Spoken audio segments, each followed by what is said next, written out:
இன்றைய நற்செய்தி வாசகம் மார்க் எழுதிய நற்செய்தி 8ஆம் அதிகாரம் இறைவசனம் 11-13 முடிய. பரிசேயர் வந்து இயேசுவோடு வாதாடத் தொடங்கினர். வானத்திலிருந்து அடையாளம் ஒன்றை காட்டும்படி அவரை சோதித்தனர்.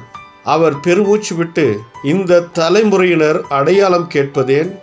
இத்தலைமுறையினருக்கு அடையாளம் எதுவும் கொடுக்கப்பட மாட்டாது என உறுதியாக உங்களுக்கு சொல்லுகிறேன் என்றார்.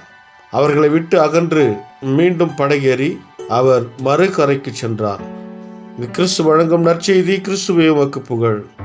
ಮಾರ್ಕ ಅಧ್ಯಾಯ 8 ವಚನ 11-13 ಪರಿಸಾಯರು ಯೇಸುವಿನ ಬಳಿಗೆ ಬಂದು ಆತನನ್ನು ಪರೀಕ್ಷಿಸಲು ಪ್ರಶ್ನೆಗಳನ್ನು ಕೇಳಿದರು. ಅವರು ಯೇಸುವಿಗೆ, ನೀನು ದೇವರಿಂದ ಬಂದವನೆಂದು ತೋರಿಸಲು ಒಂದು ಸೂಚಕ ಕಾರ್ಯವನ್ನು ಮಾಡು ಎಂದರು. ಆಗ ಯೇಸು ನಿಟ್ಟುಸಿರು ಬಿಟ್ಟು ಅವರಿಗೆ, ನೀವು ಸೂಚಕ ಕಾರ್ಯವನ್ನು ನೋಡಬಯಸುವುದೇಕೆ? ನಾನು ನಿಮಗೆ ಸತ್ಯವನ್ನು ಹೇಳುತ್ತೇನೆ, ನಿಮಗೆ ಯಾವ ಸೂಚಕ ಕಾರ್ಯವನ್ನು ತೋರಿಸಲಾಗುವುದಿಲ್ಲ ಎಂದು ಹೇಳಿದನು. ನಂತರ ಯೇಸು ಪರಿಸಾಯರ ಬಳಿಯಿಂದ ಹೊರಟು ದೋಣಿಯಲ್ಲಿ ಸರೋವರದ ಆಚೆಯ ದಡಕ್ಕೆ ಹೋದನು. ದೇವರ ವಾಕ್ಯವಿದು. ದೇವರಿಗೆ ಕೃತಜ್ಞತೆ ಸಲ್ಲಲಿ.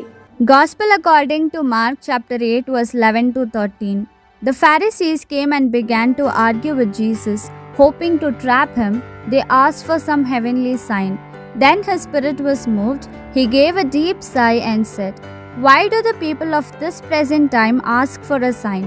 Truly I say to you, no sign shall be given to this people." Then he left them, got into the boat again, and went to the other side of the lake. This is the word of the Lord. Thanks be to God.